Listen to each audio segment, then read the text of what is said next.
In the mountains of Ararat, Turkey, there's a strange land formation shaped almost exactly like a massive ship.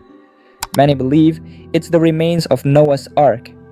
But what's even more bizarre, marine sediments have also been found at the tops of mountains, thousands of meters above sea level. And this isn't just a local tale. The Great Flood story shows up in hundreds of other cultures around the world. From the Sumerians and Indians to the Mayans, each one tells of a catastrophic flood that drowned the land and a chosen man who saved life on Earth with a giant vessel. But here's what makes it even harder to explain. Nearly all of those legends point to the same time period, thousands of years before written history. And that timeline matches with a forgotten age, the last ice age. Roughly 13,000 years ago, Earth plunged into a sudden deep freeze, the Younger Dryas. Temperatures in parts of the world dropped by up to 10 degrees Celsius and stayed that way for over 1,000 years. At the end of the Ice Age, the massive Laurentide ice sheet began to melt. The meltwater collected behind icy barriers, forming enormous glacial lakes, none larger than Lake Agassiz, once the size of the Black Sea. When its icy dam finally broke, it released more water than all the rivers on Earth combined, over 300,000 cubic meters per second. The flood was so massive it didn't just reshape North America, it disrupted the Atlantic Meridional Overturning Circulation, AMOC, a crucial ocean current system. This led to abrupt cooling across the northern hemisphere, transforming forests into tundra and wiping out megafauna like mammoths. But some geologists argue that these massive landscape changes weren't the result of gradual glacial shifts, but sudden, catastrophic floods. Features in places like Umatilla, Washington, and Rocha Cree, Wisconsin appear sculpted by violent water movement, not by glaciers.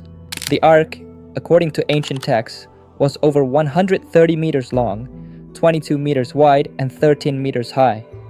That's the size of a modern cargo ship. It was supposedly built thousands of years before the Bronze Age, using technology that shouldn't have existed. But archaeologists studying the Ararat structure discovered timber petrified into stone, held together by iron-like fasteners, long before humans were supposed to know metallurgy. The design itself was hydrodynamically sound, shaped to survive massive waves, not just float. What's more, the Ark isn't the only evidence. Massive sediment layers from Wisconsin to the Gulf of Mexico suggest enormous water flow, aligning with descriptions of a global deluge. Geologists like Harlan Bratz, once dismissed for his flood theories, were later vindicated as satellite and lidar mapping revealed scoured landscapes carved by rushing water, not slow glaciers. Supporters of the flood model argue that these layers of earth and stone, often claimed to take millions of years to form, could have been laid down in days by high-velocity sediment-laden water, like modern turbidity currents but on a global scale. Across continents, buried under rock and legend, lies a forgotten moment that reshaped everything. The end of the Ice Age, triggered by a meteor, drowned by a flood, and remembered by every culture on Earth.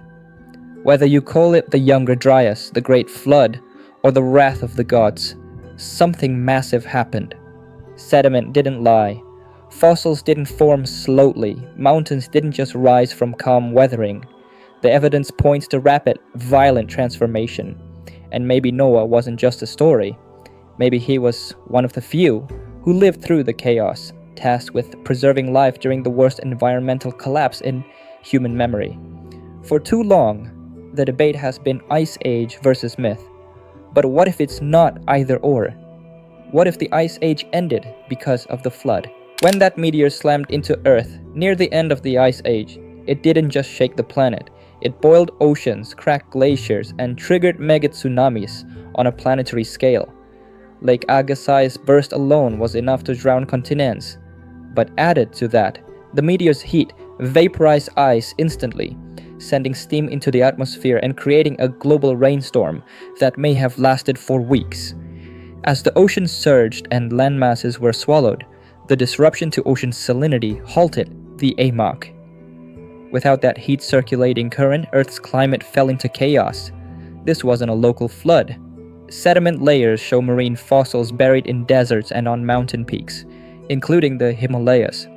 And in the Gulf of Mexico, deep sediment layers trace back to erosion from as far north as Wisconsin. Some researchers believe this chain of events created the exact conditions described in flood legends: a violent rain, rising seas, and the sudden burial of life forms in mud and sand, perfect for fossil formation. Across ancient civilizations, from Mesopotamia to China, India, Greece, and even the Aztecs, flood legends echo the same core narrative. The world drowned and one man was chosen to save life aboard a massive boat. The Sumerians had Ziusudra. The Babylonians called him Utnapishtim. In the Torah, Bible, and Quran, he is Noah. Despite cultural differences, the stories are eerily alike.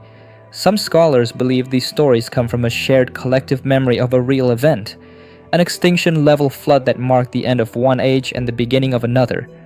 And based on ice core data, fossil distribution, and sediment analysis, that memory likely began around 12,800 years ago, exactly when Earth was recovering from a meteor impact and entering the Younger Dryas. Even more compelling, layers of sediment buried ancient cities across the Middle East, hinting at massive water movement.